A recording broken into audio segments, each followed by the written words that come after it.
Aloha mai kako, everyone. Welcome to episode 31 of the Moana Nui podcast. I am your host, Moana. You also know me as the author of the Adventures and Nakoa and Nohea series, the editor of the Wildcard Chronicles, of course, your host here on the Moana Nui podcast, and champion for the independent creative community. I'm joined tonight, as usual, by my beautiful co-host, Dana. Hello, everyone. For those that know me and may not know me, I am a photographer and event planner. Most of you know me from photographing, cosplay, events, staff con photographer, and then also event planning with a lot of conventions, nonprofits, and corporate events, and more. And we're very excited for you to get to meet and learn more about our upcoming guests. Alrighty, but before we bring Cerece on, we have a couple announcements to share with everybody. Right now, there's a great anthology on Kickstarter, 4 pages, 16 bars, that features our children's book, The Adventures of Nakoa and Nohea, but it also has a great lineup of independent Black creators. Definitely go and check out that campaign right now. I believe they're about 80% funded, so they're almost there. And I think they have like 28 days left. So it's doing really, really well. Tomorrow, Nightfall #2 is launching on Kickstarter from Wingless Comics. So be sure to check out that one as well. Brian Lambert is the creator there, and he was a guest of ours on season 1. And next Tuesday, we have a very special podcast in addition to our weekly Thursday one. But on Tuesday, February 23rd at 8 p.m. Eastern, we have a Indie Comics, The Rise of Black and POC Characters panel that's featuring Nuri McAdams from the Wildcard Chronicles, Dedrin Sneed of Subsume and Sorghum and Spear, and Afua Richardson of Aquarius Book of Myr and HBO's Lovecraft Country, and so many more. So be sure to join us for that panel next Tuesday at 8 p.m. And then last but not least, on March 9th, we are launching our own Kickstarter for the Moana Nui podcast. So put that on your calendar, save the date, and we look forward to your continued support for the show. So with all that said, now I'm going to introduce our guest. Cerece Rennie Murphy is the national best-selling and award-winning author who has published 10 novels, children's books, and short stories, including her latest release, The Wolf Queen, The Promise of a Fairy. In addition, Cerece and her son are also working on completing Ellis and the Cloud Kingdom, which is, I love this because she's working with her son to write this book. It's actually a series. It is the 3rd book in the Ellis and the Magic Mirror Early Reader Children's Book series. Cerece also launched Narazu, which is an online platform designed to deliver the best in independent sci-fi content and comic book culture to the fans who love it the most. You can visit that website at www.narazu.com. Cerece lives and writes in her hometown of Washington, D.C., which is not far from where we are, with her lovely husband, 2 children, and their family dog, Yoda. To learn more about Cerece and her upcoming projects, we can definitely listen to us tonight, but you can also find her afterwards at CereceRennieMurphy.com, and we'll put those links into the chat later. You can also find her on Twitter and IG at Cerece Rennie Murphy. So without further ado, let's bring her on. Yay! Hello. How are you? I'm great. I'm so excited to be here.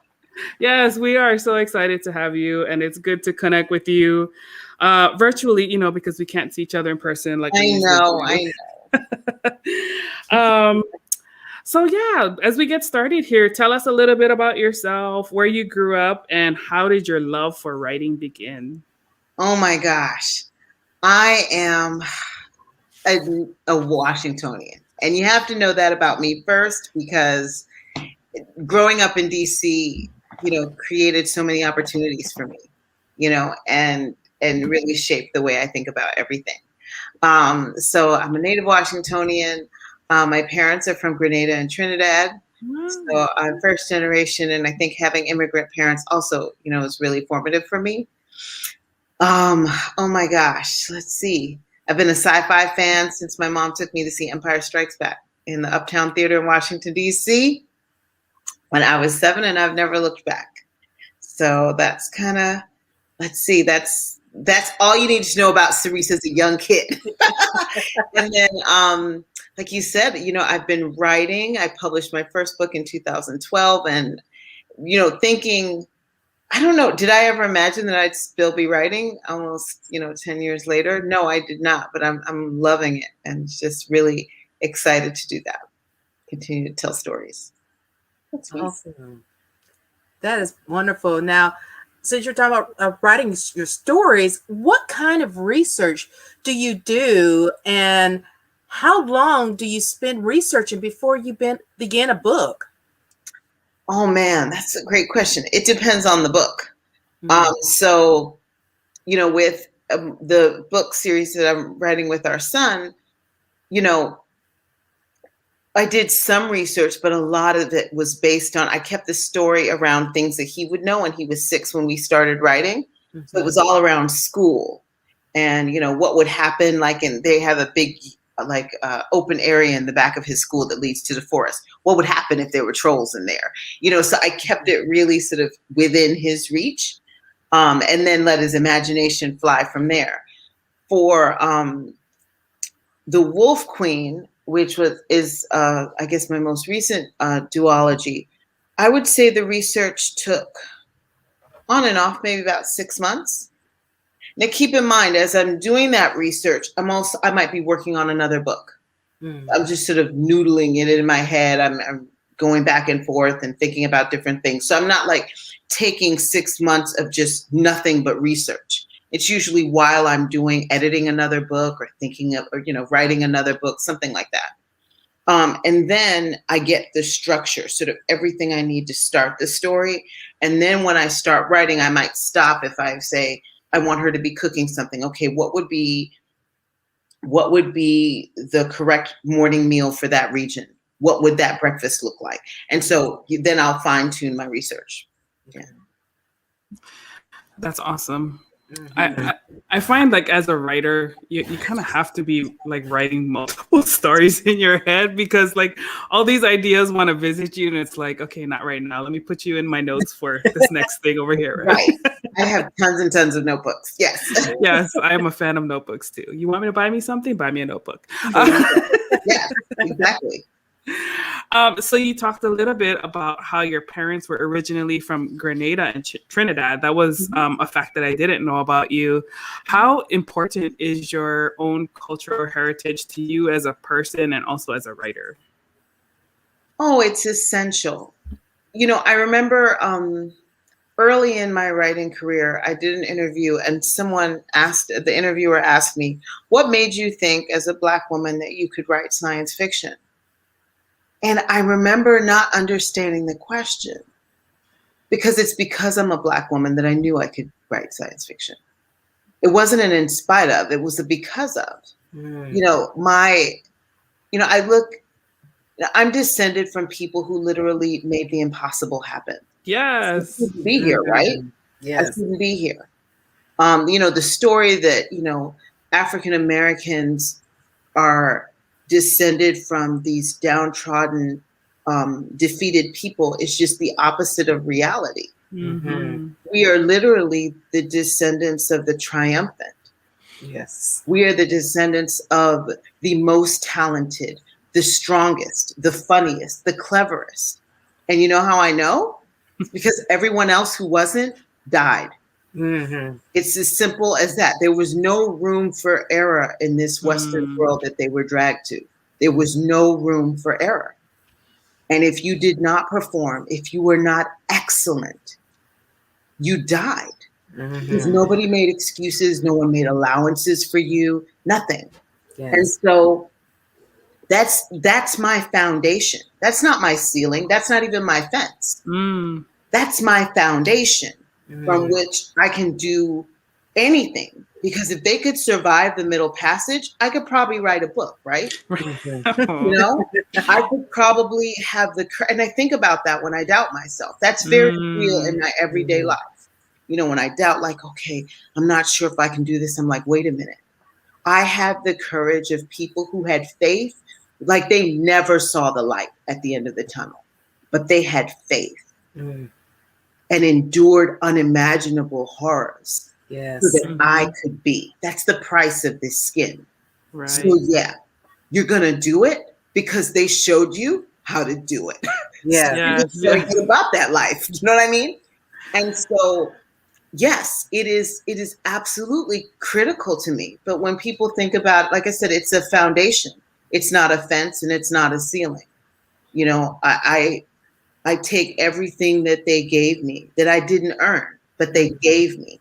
And my one job is to push it forward. Yes. You know, these shoulders are to be the stepping stone for the next person. Yes. And I can do that. Yes. I can do that. Beautiful. Beautifully said. Beautifully said. She gave me goosebumps. I was like, exactly. Yes. Just say that, sis. Yes, exactly. I know you know. I know you know. Yes. That's right, Tina. I know you know. Yes, definitely. Now, what are your daily and weekly habits and practices? For health or sanity? Is that what you mean? Or you mean all the above? Yeah, I mean, it takes both, right? Like, it takes both. Yeah, they tie into each other. You know, that's been honestly, that's been an evolving process. You know, I'm about to be 48 this year. Ooh, I think you were 35. Okay. That's right, honey. And I'll pay you that 20.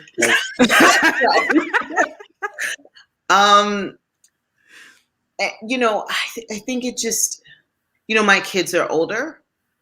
And it's a lot easier to take time for yourself when your kids are older than, you know, it's hard to tell a mother of, you know, a 3-month-old, well, where's your me time? You know, so I think depending on your stage, or if you're taking care of an ailing parent, or both ailing parents, it's hard so I think it depends on the phase. I'm in a phase where I'm really trying to prioritize my own sanity and health. And not just like not getting by sanity, I mean, because I've always prioritized sort of making sure I'm aware, or at least I thought I did. But I used to live my life on the edge of exhaustion, you know, just pushing to the end. And what I've learned is to listen to my body. So every day that might mean drinking water. It definitely means trying to get out and walk at least 3 days a week. So the last 2 weeks have been really hard for me because there hasn't been a lot of outside walking time where I live. So getting some sort of movement in, and making sure that that I'm intentional about how I'm feeding myself and what I'm feeding myself. You know what I mean? Like if you're tired, it's easy to just sort of grab anything. You're just you can't be bothered. But I deserve a meal. Like I deserve a whole meal. So I should take time and feed myself properly. I mean, and these seem like simple things, but it's amazing how you can get away from the very basics of taking care of yourself. And once a week, I try to make sure I take like a nice soaking bath.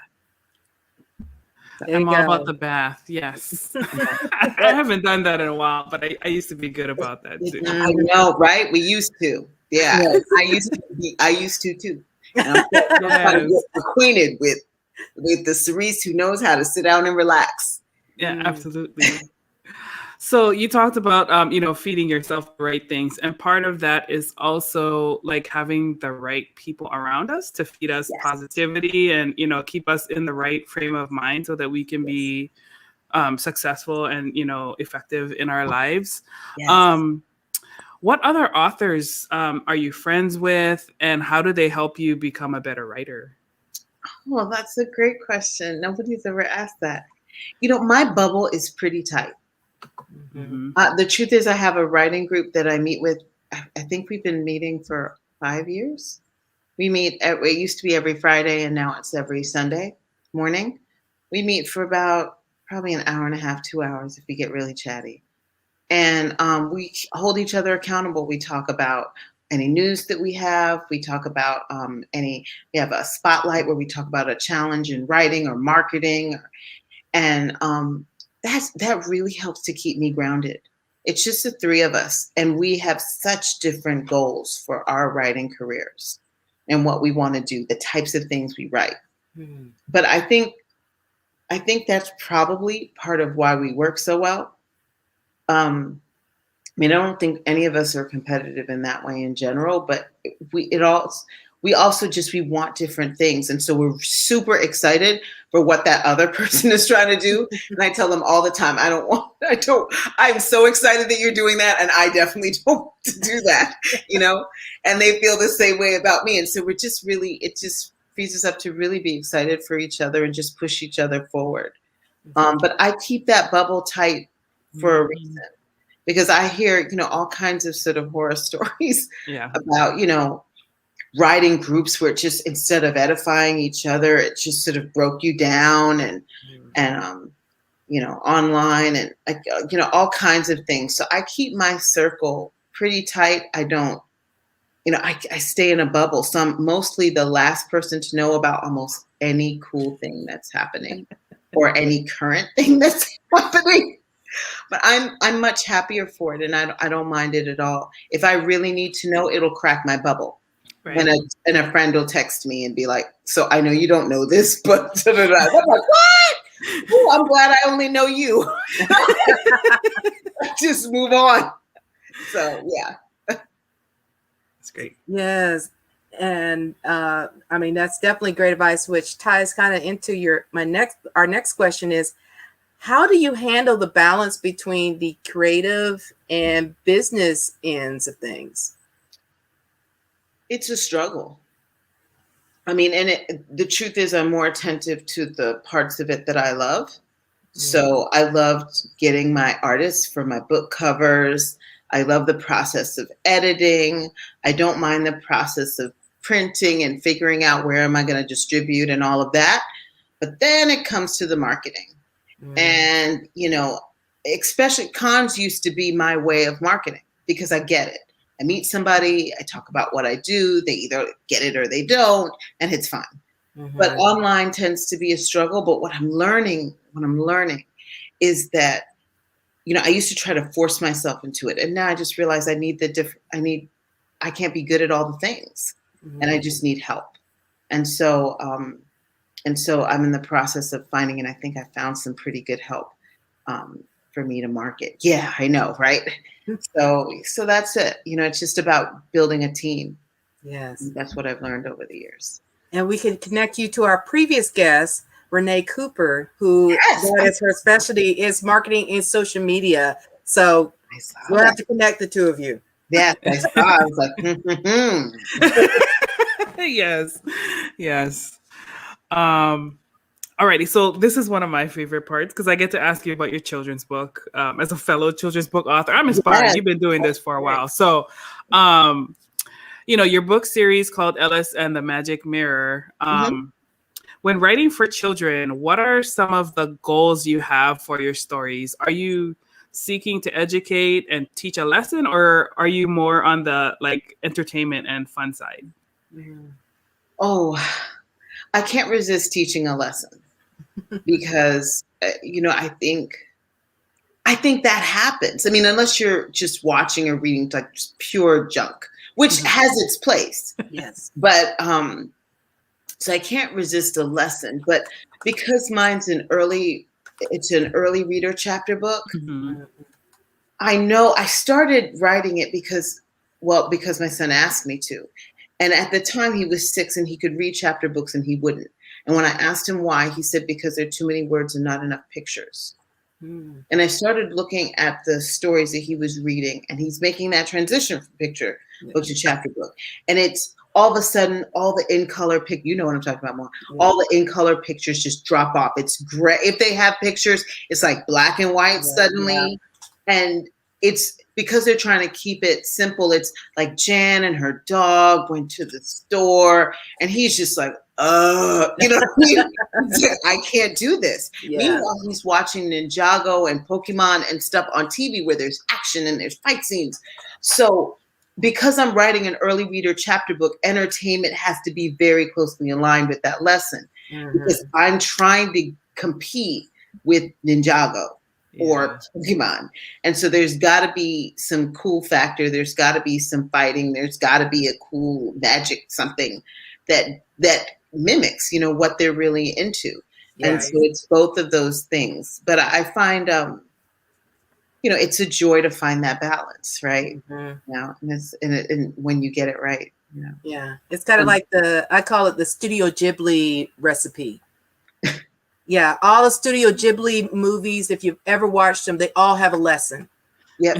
And that's when, you know, of course, Disney partnered with them so they can bring a lot of those movies from Japan here. But it's like they all have lessons, you know, in their every and there's action, all kind of stuff going on, but it's always a lesson tied to it. So it's like that Studio Ghibli recipe, I always call it.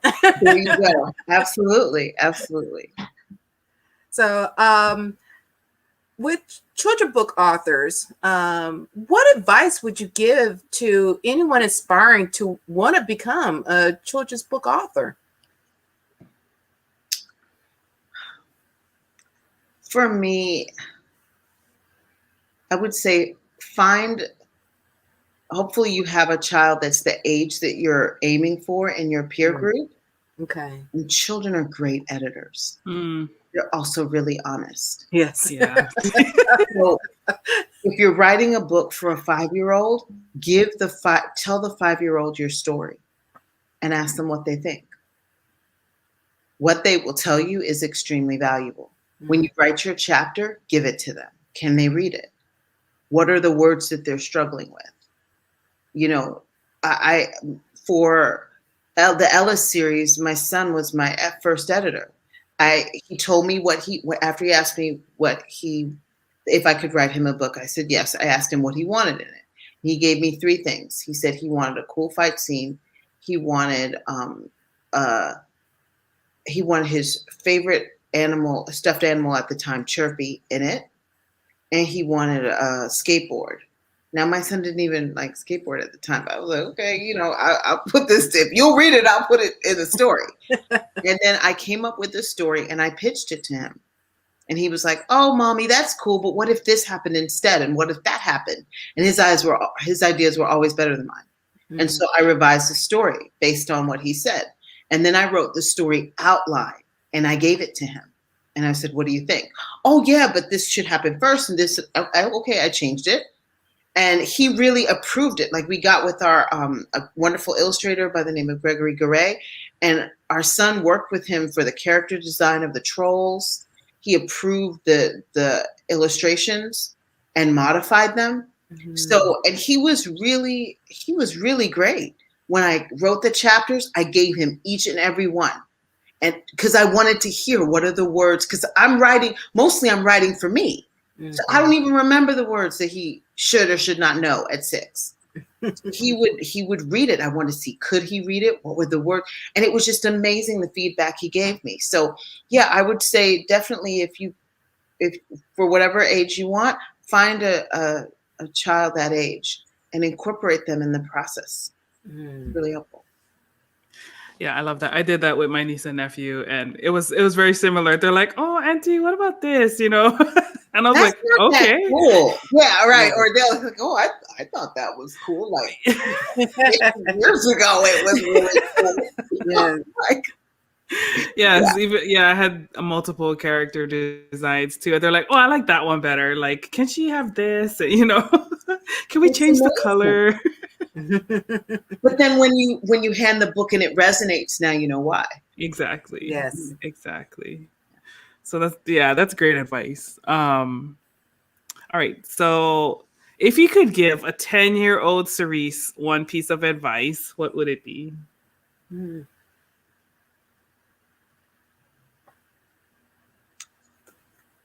gonna be okay. Oh, that's a good one. You're going to be okay. There's nothing wrong with you. You're going to be all right.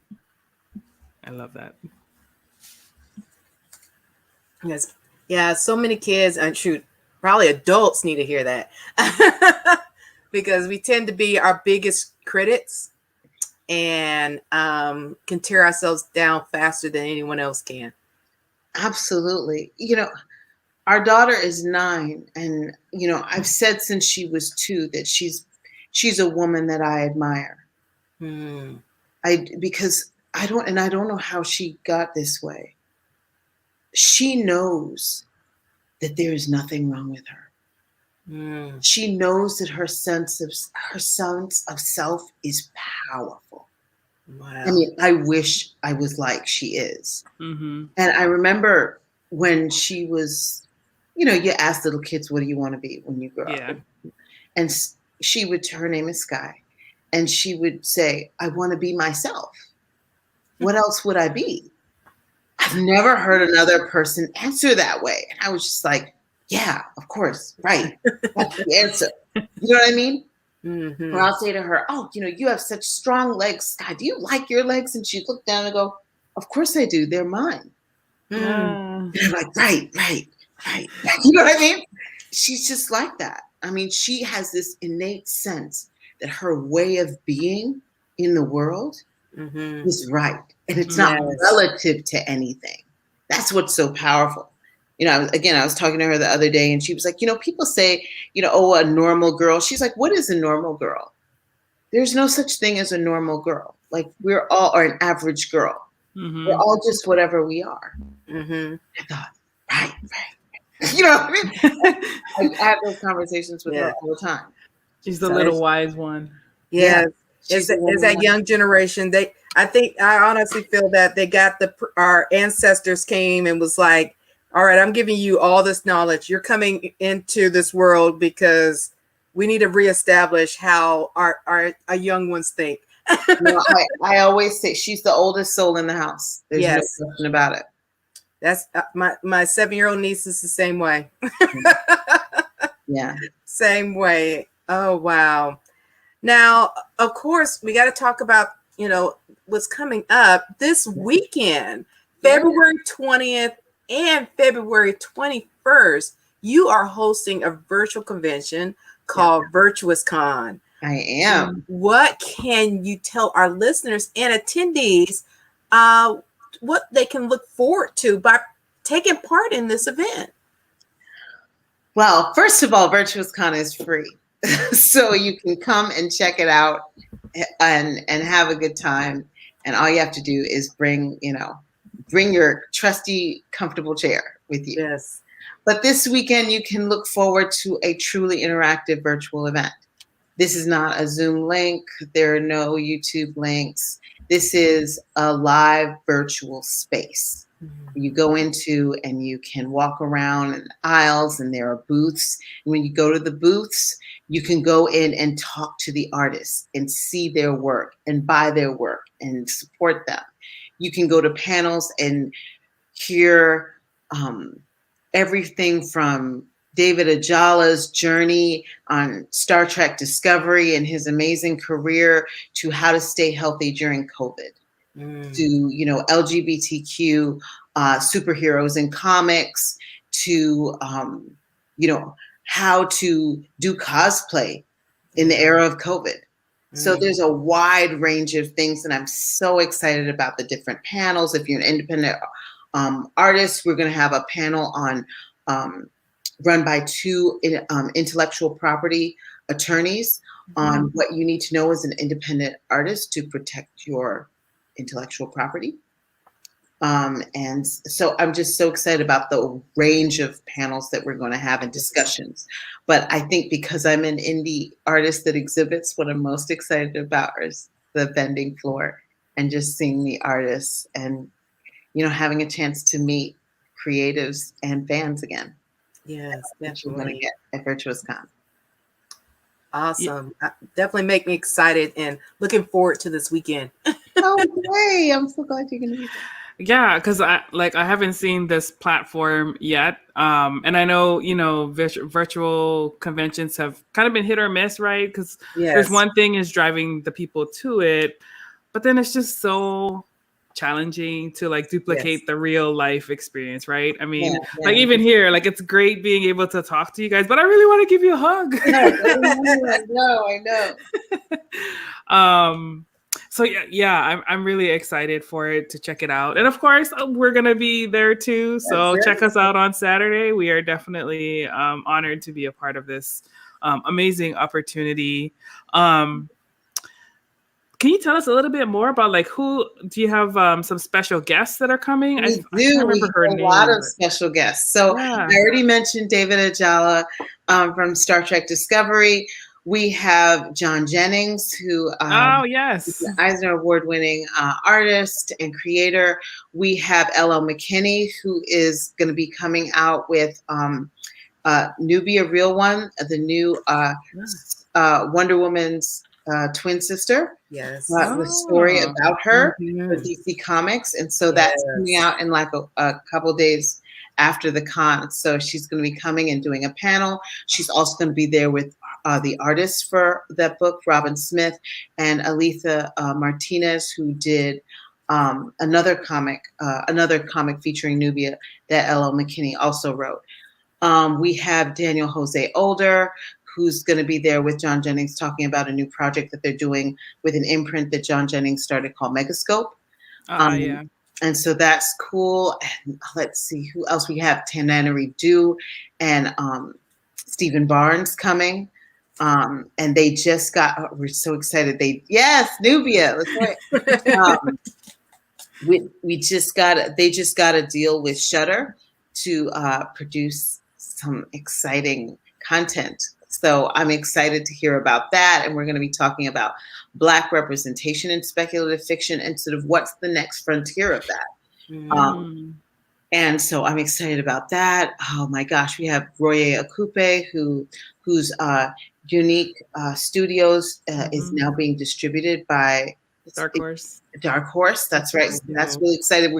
They're gonna do an independent comics publishing panel with Roye and Joe Illidge and I'm blanking, Regine Sawyer and Jasmine Rouser.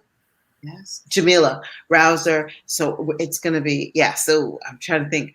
Oh, we're going to have, and then we're having a special pre-recorded reading of a children's story by Anika Noni Rose. Oh, that's awesome. Yeah. I'm excited for that. Yeah. I did see that. Yeah. I'm so excited. I just previewed it. She sent it to us the other day. It's from Nelson Mandela's favorite African folktales. Oh, interesting. A story from it. It's absolutely wonderful and such a privilege because she is filming like right now. Right. And just took some time out of her busy schedule because she couldn't be here live to do something for us. So we would have something special for the kids. Yes. And then we have a DJ. We're going to have an after party from 5 to 6 on Saturday. Yeah, you can come and chill out after the event. So yeah, we've got a lot of great stuff. Wow. Just hearing that, you definitely have so much that we can look forward to. And, understanding as myself, working with conventions, running and organizing a convention takes a lot of work. What inspired you to start Virtuous Con? It's been something in my mind for several years, but I never knew how to do it. And the sort of forcing everything online opened up an opportunity that wouldn't have been available otherwise. But I've always wanted, that's how I started Narazu. I wanted to find a way for people to make it easier for fans to discover independent creators. When you go to a convention, we're all there and they're all excited and they meet us and then we go away. And unless you go to another con, it's very hard to sort of find us. There's no collective space. And so starting Narazu was part of that. We do a monthly newsletter where we feature independent creators in film, comics, graphic novels, books, all that. so but I knew that I would want to do something where we could get together. And I think, like I said, the need to move everything virtual and then seeing how that rolled out. Because, we've had some great virtual conventions with amazing panels, but when it came to the vendor side of things, it felt like we kind of got left behind. There's, put your link in the chat. Well, if links sold books, none of us would go anywhere. We would just put our links up everywhere. The reality is, as independent creators, we are constantly finding our audience. Most people don't know who we are. And so when we go to a convention, our main job is to introduce ourselves to people who've never heard of us and talk about our work and why it's worth purchasing. You can't do that through a link. So immediately when I was looking for a virtual space, I knew I wanted something that would enable me to set up a way for me to show my work and sell it and have me explain it to another person. So that is what I kind of had in mind. And then I got with a group called Apps Without Code, which is run by a Black woman by the name of Tara Reid. And she recommended that I look at Remo.co, which is the platform that we use and customize to create Virtuous Con. But there's another aspect to why I did it, because it's not just a virtual con. It's a virtual con that is that we launched. We did a beta launch in October to test everything, but it's centered around Black History Month. And then our next one will be in June, around Juneteenth. And then we'll have a holiday one, and it's centered around celebrating creators of color for a reason. 2020, we all know what 2020 was like, as people of color. And it really, Dedrin asked me at his event a couple weeks ago, what did the pandemic and, everything that happened how did it impact me? And I said, it lit a fire up under me. Because I remember after George Floyd's murder, and you remember that week, like it was just back to back, like horrific. And I was so upset and distraught and wondering what I was going to tell my kids about this world in this country that I brought them into. And I was a little down until I remembered that, again, my ancestors dealt with far worse than this and found a way not to survive, to thrive and to create in unimaginable circumstances. And I thought about that, and I thought, this is what I can do. I can create a space where we are celebrating what we are doing, what we are creating, the inspiration that we are giving and breathing life into, these stories that we create, this art, and find a way to showcase it and celebrate it so people can find us, so people can be inspired and know that we're not going anywhere. We're going to continue to thrive no matter what happens. We have that. And so that's the other piece of it. And I didn't know that until Dedrin asked me that question like a couple weeks ago. Like, oh, this is why. Yeah. Yeah, that's a great it kind of to the saying where like the biggest successes come from the biggest failures. And not to say that 2020 was a failure, but like like rising from the ashes of a crappy situation, quite frankly. Absolutely. And really, like what makes, what determines your character is how you're going to respond to that situation, right? Are you going to let it beat you down? Or are you going to use it as, like you said, sparking a fire, bringing people together, celebrating the excellence that exists in our community, and being a way to fight back against those negative images of, what people have, those perceptions that they have of us. So I'm glad that you created it. I'm looking forward to its growth, and of course, being a partner and being a part of it. I think it's amazing, and you have some. I mean, DC Comics is one of your sponsors, so that's. I mean, to me, that's pretty impressive. It's definitely a moment. I was just like, wow, I didn't expect that at all when I started this. But yeah, it's just, they've been really supportive and really really encouraging of just what we're doing and what we're trying to build, and so we're excited to have them on board. Yeah, that's awesome. Well, they should be excited to have you. Exactly. Thank you. Thank you. So I guess, kind of along of what you just mentioned, but with Virtuous Con and the books that you write, like all of it, all the things that you do, what legacy would you like to leave, with your work and, on the future generations? The short answer is I don't know. But I will say that, and I honestly feel like that's not for me to decide. Like that's my duty is to be obedient to the call. And what God has for whatever I'm doing, I may see it, I may not, but that's not really my job. My job is to be obedient and to have faith and to move forward with courage and purpose. Yes. So I think ultimately, if there's one thing, it would be that stepping stone, that if anybody sees me and thinks, they'll be like, oh, I knew I could do that because I saw her do it.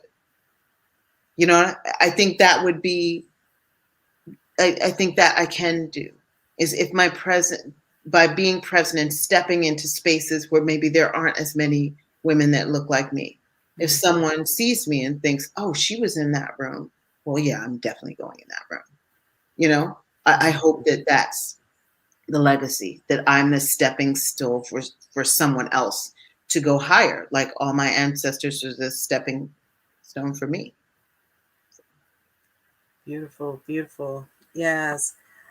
Now, of course, with everything you have going on, you have the children's books that you're working with your son, and then your Virtuous Con. But I wanted to ask more, like you're writing these children's books, you have your son involved.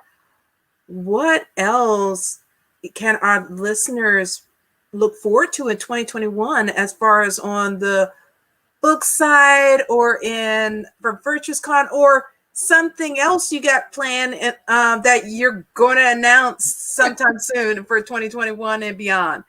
Yes. Well, there's a lot. There's a lot. So we're going to have another after this Virtuous Con. We're going to have another in June and another one in December. We're also, I'm also finally releasing the third book in the Ellis series, Ellis and the Cloud Kingdom. And I'm so excited about that story because our son came up with the entire storyline. Oh, wow. And I really think it's the best book. We lost our illustrator. The book has been written for about 2 years, but we lost our illustrator. And you know how that goes. Yes. So it takes a long time when you've already established a style. I mean, we didn't lose him. He went on and he went to animation school and he's doing amazing things. But it took a while to get an illustrator that I felt could really carry on what we'd started. And so we finally have that. And so this summer, the third book in the Ellis series, Ellis and the Cloud Kingdom, will be released. And then in April, I'm releasing a collection of 4 short stories that I wrote over 2020. So I just got the cover done by an amazing artist by the name of Hillary Wilson, and Jessie Hayes Designs did the cover design after she provided the art. And so I'm so excited about that. And it's with the editor now. And when Virtuous Con is finished for February, that's what I'll be doing in March, is re-editing what my editor tells me is not working. So I can hopefully get that out in April. Wow, you have a lot going on just in the first half of the year. I mean, is there a second half of the year? Is it just as busy, or Yeah, well, there's June. Like I said, there's Virtuous Con in June, and that's going to take. I mean, I'm thinking I've got like 2 weeks off before we have to start planning that. And then there's December, but there's a nice little gap where I'm not releasing anything. And I'm hopefully we'll be able to go somewhere, maybe. Okay. Yeah, I need a vacation. Yes. Vacation desperately. That's right. Some fresh air and some beautiful scenery, not this Oh my cold, dreary gosh, weather I now. need, I Yes. need the sea. I need the sound of the sea. Yes, me and you. Yes, I'm trying Yeah, I to know. I know. Hawaii. Like it's calling me. Yes. But yes, there's the challenge of the travel. So, Right. Exactly. Right. so speaking of traveling, one of your series, which is like, I didn't realize how old it was. Like, I think you originally published it in like 2012, maybe. Yep. Order of the Order of the Seers. Seers. The first book was Yes. in 2012. Yep. So that was like one of my. I think that's the first book I got from you, and I Yep. think I got it awesome. And I just really enjoyed that. It was like a little bit of magic, a little bit of sci-fi, like very much like your children's book series, but for adults. Yeah. And then the other one that you created was To Find You, which was like the historical romance. Yes. And what I really loved about that one was that you took the characters and it was kind of like a time travel love story, and they got to travel to like different places around the world. Yeah. How did you choose the locations, where they went to? Did you spend time in those locations, or was it just like some places that you would like to visit? How did you choose them? Well, for Order of the Seers, there are actually 8 or 9 languages in the book, and almost everywhere except for Seattle, Washington, where it starts, I've been, and that was intentional. I live in a very diverse world. Mm-hmm. I get tired of not seeing my friends in books. Yes. And if they are, they're not the people that I know. You know what I mean? I don't know any Muslim terrorists. I don't know any of those people. So I wanted to put all my friends and their wonderful cultures and languages in a sci-fi book that I could see and read. So there's Chinese, there's Japanese, there's there's Farsi. Oh, you should see my editor. She was just like, really? Oh, my formatter. Because I was like, no, she's like, can't you just say that they're speaking Japanese? Like, no, I need the characters in here. She's like, and with each book, she was just like, come on. And I was just like, no, I need it in there. They're in Afghanistan. I need it in there. So that was really fun to do. And again, just this idea that we are global citizens. And one of my pet peeves is that when an international conspiracy only features American people, like how is it an international conspiracy? Yeah, and we're like, we just stay in Ohio. Like, how is that? I like really hate that. So, but I also love. I think again, thinking about my parents and the influence. Growing up around accents. Growing up around, where I grew up in DC was extremely diverse. You could hear different languages all the time. I love that. So I wanted to put that in the book. So that's the Order of the Seers. For To Find You, it came to me. Like the image of, I remember editing the 3rd book in Order of the Seers, which is really intense. Yes, and I remember thinking, God, you're like, yeah. And I was like, God, I need a love story. I was like, after this, I need no superpowers, and it all works out. And no sooner had I said that than I had to stop editing to outline To Find You. It just came to me. And so I saw Amma and Iko. I could see her, the image, and I often start books, well, if I can, the way it comes to me. So like the first image of To Find You, and thank you, whoever said that. Oh, that was Keithan Jones. Thank you, Keithan. Out in California. Oh, hey. I saw her standing there waiting for Iko, like in the tall grass. And the book starts off that way. And I think, I hadn't seen, India is a place I haven't been, but, I have several friends from India. I'm very fascinated by the culture. I adore the food. And so I wanted to put a romance there. And given what happens, I don't want to give too much away, given what happens with Amma and Iko in the first part of that story, I thought how interesting would it be to flip that? Oh my God, you did it. Especially from Eco's standpoint, where he wakes up like literally looking in the mirror and be like, wait, I know something's wrong here, but I can't figure it out. And I thought that would be so interesting to flip that. And India is a really interesting place because there is so much of the culture that was preserved and still broken down by colonization. And people don't realize that, how that tipping point happened. The British were there for a long time before they were an official colony. And so what that tension was like, particularly given how the first story ends. So that's kind of how that came about. And I wanted to see a romance with an Indian woman.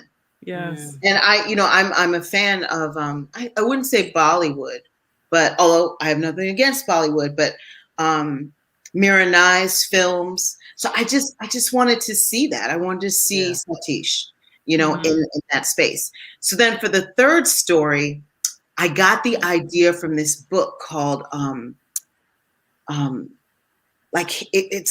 thinking Hidden Figures, but it's not that. It's about the contribution of Black women in World War II. Mm-hmm. We're almost like non-existent, right? So you think we weren't doing anything. We actually did not exist during that time. But the fact is we did, and we were doing amazing things for the war effort. Yes. Mm-hmm. And I thought, what would be more unexpected than a Black female spy? And that is how the third part came up. And then, of course, the fourth part, is a love story to my city, where I literally walk through the neighborhood I grew up in, like where I like to eat. Highlands Cafe is a real place that serves breakfast all day long, and it's amazing. So I just really loved being able to tell everybody through that story everything I love about Washington, D.C. Yeah, I really love that book. Just the way you told the story, you connected the stories, but still kept the characters consistent. Like, I was like, I've never read a book like that did this. So like that one really sticks out in my mind. I'm like, where's that book? I had to go find it today. I was like, what is it called? I loved it. And it was just so different from anything I'd written. And so thank you. Yeah, I mean, and as a lover of global cultures myself, like I love seeing other cultures represented in books and seeing it more now in film. I'm still very frustrated with the lack of Hawaii stories. Like there are many stories that are based in Hawaii, but don't reflect the people who are native to the land. Yes. So, thank you for what you're doing to show, other cultures, because I absolutely appreciate and respect that. Oh no, our lives are so enriched the more we know about each other. Yes. And so it's just a privilege. It gives me a chance to learn something new, and I love it.